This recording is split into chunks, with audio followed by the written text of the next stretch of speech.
share what your company does and how you are helping sustainable growth of the industry. Thank you very much.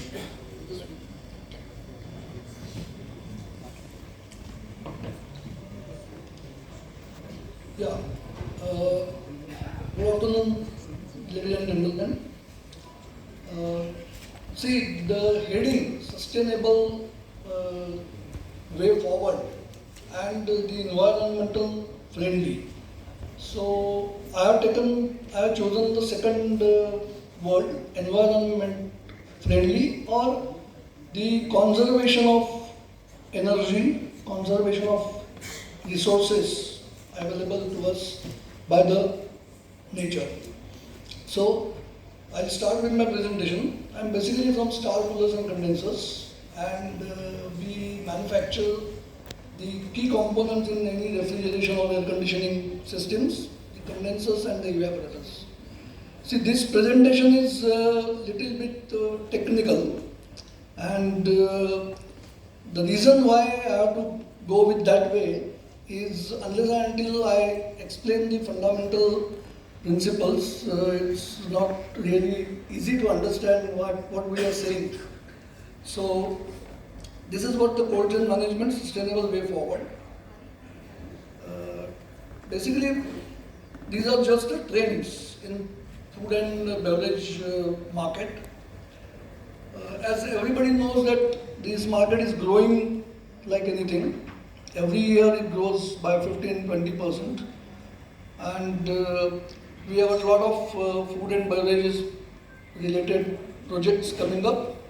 So basically, if you see the right process, I will go to direct challenges in the food and beverages process industry. It's basically the right process for preserving their product. Now on the right side, if you see the slide, the blue storage conditions, we call it as a safe zone. The middle one is a danger zone, and the third one is a cooking zone. That is, whenever there is a blanching or cooking of the product, that zone is, we can call it as a application related zone. So the preservation of the food, preservation of the commodity, we are just dealing with freezing. We are a refrigeration people, so I have taken only the preservation by freezing. So this is some of the main typically process of freezing. As you know, the product coming at ambient temperature, maybe at around 30 degree or so, and then we are cooling it to there are two zones, one is the chilling and one is the freezing zone. So chilling zone is normally for the fruits and vegetables, wherein there is a lot of water content, so we can't store it below 0 degree because otherwise it will freeze. And there are commodities like dairy product and fish products and other commodities like sweet corn and green peas, they have to be frozen. So this is a typical freezing cycle, wherein initially we cool the product up to freezing point. Normally whenever the commodities have got water content, they have got a freezing point of 0 to minus 2 degrees. So we are freezing that at that particular temperature, and then it reaches the core temperature. We call it as a store temperature. It is minus 18 core temperature, we store at minus 20 degree. So this is typically a refrigeration plant where different equipments are shown just for the information. So why we should concentrate on the equipment of refrigeration plant? The main reason is if you go for any food processing or cold storage, the main expense is power bill. That going up to around 70 to 80% of the total expenses of a cold store, where we need the energy. Now, coming back to our Indian scenario, we're talking about the Indian scenario. 54% of India faces high to extremely high water stress. As everybody knows, there's a lot of water scarcity, a lot of uneven distribution of the rain, uneven distribution of the water. That means today if you say, somebody will ask me, there are a lot of floods in the UP and BR and all, and you are saying water scarcity and all. But this is a non-uniform the availability of the water. So after 3 months, you will face the problem even for drinking water. If you have got a problem in drinking water, how you can give the water to the process industry. So this is a very high stress which we have got. And the challenge is water abundance or water scarcity. And the most important is water quality. See, you may be having a lot of water. Now Gujarat state, if you consider Gujarat state, in a city like Ahmedabad, you won't be able to even touch the water which is coming through the taps. It's so salty. So water is available, but the quality, what about the quality? Because quality of water is also very important for any heat exchangers. So these are just condensers. I am just taking condensers as a sample to show you how the water can be saved. The conventional way of condensers, they are basically, if you go towards Mumbai and in Taloja and New Mumbai area, if you see on the right side, there are so many like pipes are there on the terrace, and layman doesn't know what it is exactly. It's an atmospheric condenser wherein you need a lot of water and swimming pool like arrangement. Then there is another type evaporative condenser, and then there is an air cooled condenser. I'll just go quickly. See, this is something which is innovative. Now we are talking about some innovations required for the food industry, especially for the food industry. So this is one of the innovation wherein you can save water up to 85% as compared to your normal condensers. Any condensers you take, if you use this adiabatic air-cooled condenser, that will save you around 85% water. 85% is a very high value. And the basic principle of this adiabatic cooling is like a evaporative cooling. You must be aware of the desert cooler. Everybody is aware of the desert cooler. So this is basically a modified version of the desert cooler, wherein the evaporative cooling principle is used. See, dry and hot air, when coming in contact with these pads, the water is getting evaporated and the air is getting cooled. So that air is passing through our heat exchanger and you are getting a very good condensing temperature.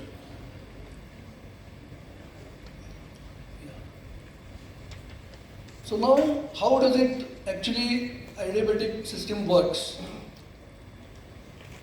So these are the two cities which I have considered. Nagpur is a hot and dry, and Goa is hot and humid. Or maybe you can take Chennai, that is also same thing, hot and humid. So hot and humid, even in Delhi, yesterday I have seen there is a lot of hot temperature with the humidity. So hot and humid is very bad conditions as far as the evaporative cooling is concerned. Hot and dry is the best, you can say, weather condition to get a maximum efficiency of the cooling. So this is somehow how the adiabatic system works and what is the real relationship between your humidity and the temperatures. So these curves, you will see different ambient temperatures. This is 45 degrees to 20 degrees C, and the x-axis shows the relative humidity figures. And on the y-axis, you will have the cooling effect. That means suppose you go with this. Suppose you go with a condition like 40 degrees temperature, ambient temperature with maybe 40% RH. So this is the point, and you go straight on this, you will get a 12 degree cooling.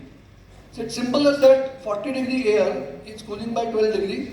So you will be getting 28 degrees temperature for the coil inlet. So that is how it gives you the better result when the humidities are lower. When humidities go as low as 30%, you will see the more and more cooling effect here.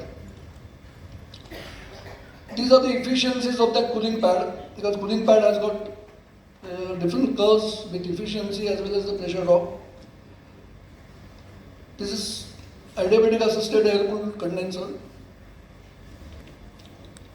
This is just a comparison. See, basically, why we want to save water is not only for the not availability of the water, but quality of the water. Now, it now relates to the energy saving. How it relates to the energy saving is, if you have got a very bad quality of water, there is a lot of scale formation on the heat exchanger coil. And when there is a scale formation, it deteriorates the efficiency exponentially. That means suppose there is a 1 millimeter thickness of the scale, the efficiency reduced by almost 13 to 14%. So that particular energy, whatever has been lost, people are not aware why their coil should be looking clean or why it should be clean. So people don't even realize the importance of that scaling. So scaling is you can say it's a very big enemy for any evaporative cooling equipment. So descaling is also one of the things which you can remove the scale. But that energy saving is very, very important because now I am talking something more technical. Condensing temperature may not be aware, people may not be aware, but that means discharge, whatever temperature pressure is there, that will reduce by 1 degree, you will save 3% of power or something like that. So it's directly proportional to your energy consumption. Whenever we go to any food processing industry and meet the owner of the company, because the owner of the company is paying bills, electricity bills, not the operator, not the engineer, not anybody else. So if you talk to the utility person or engineer or maybe a mechanic or operator, he will not have that importance. So we go to the owner and we tell him only one thing you have to do every day when you get up. Go to the plant room, see these two parameters. And these two parameters should be within this limit. If it is within limit, go and sleep aram se, no problem. But if it is beyond that limit, then you have to call your operator and ask him why this figure is not within the limit. Because 1 degree on the one side, that is suction pressure, if it reduces, you will lose 4% power, and 1 degree increase in the condensing temperature will also lose 3% to 4% power. And that is directly reflected to your electrical bills. So, owner has to be educated that these are the things which you have to realize when you operate because again coming back to the energy consumption, 70 to 80% of the total cold store expenses are related to the power. So even if you save maybe a 5% power every day, it is a huge amount which ultimately the cold store or the food processing industry can save. So this is just a comparison of 3 types of condensers: atmospheric and evaporative and this. This is in more detail. See, only just to give you a rough idea, water saving. How much water do you save with this condenser? In a year, 85 lakh liters per year. It's a huge quantity of water which you save. So, water saving is the main, you can say, purpose of going for adiabatic condenser, as well as the water related problems wherein the maintenance plays a major role. This is also a case study which we have done. Again, the 85% water saving, which is very, very important. Yeah. Now, we always ask question to the decision maker that what you are looking for actually. See, whenever you decide any equipment, capex is definitely important, but at the same time, opex is also very important, because capex is only one time. You have to spend one time. Opex is you have to pay every month. So it's a balance between the opex and the capex, adding to the maintenance cost of the plant. All put together, you have to see how best you can select the system. So this is what basically anybody can really think of, that overall performance of the plant is very important rather than only saving the cost at the first instance. So water saving and the energy saving, which will give you the benefit for all cold storages as well as your food processing industry. Yeah. So I can really, these Ecozen solutions, what they have actually developed and what they have patented the product is really very much helpful because I am a farmer. I got a farm near to Pune. And whenever we are talking about the development and all these things, if you go to 35 kilometers from Pune, city like Pune, and see this pathetic situation of your electricity, of water quality, education and everything, it is really pathetic situation. So the solar panel and solar based cold store is really a need of today, and it's definitely going to help our farmers because that is the real challenge for everybody. Whenever you say you put a cold store, you install a cold store, where is the electricity available? Cold store, luckily, it requires 24 hours electricity. You can't have the breakdown there. I'm sorry, Mr. Yeah. I mean, we already have Devendra. We'll talk more about Ecozen. Sorry, I'm not talking about real product. Just so, so running a little yeah, tight on time. fine, okay. Fine. So this is just a water conservation. We are really working hard on that. And thank you very much. Yeah. Thank you so much. I mean, I can, not a problem. So, he was feeling happy that his part has been taken over. So, but you can see the passion, guys. I mean, you can see the passion, you can see the amount of involvement and the joy with which they share the technological changes that they want to bring about. So it's really something, and I feel that the sessions are too tight for us to even do justice to so much knowledge that we want to share. So again, pivoting a little from technology, and one very pertinent point that Mr. Laxmikant left us with is how do you decide, how does a business decide initial cost of ownership or total cost of ownership, OPEX versus CAPEX? So I want to pose that question to Mr. Mukesh Agarwal.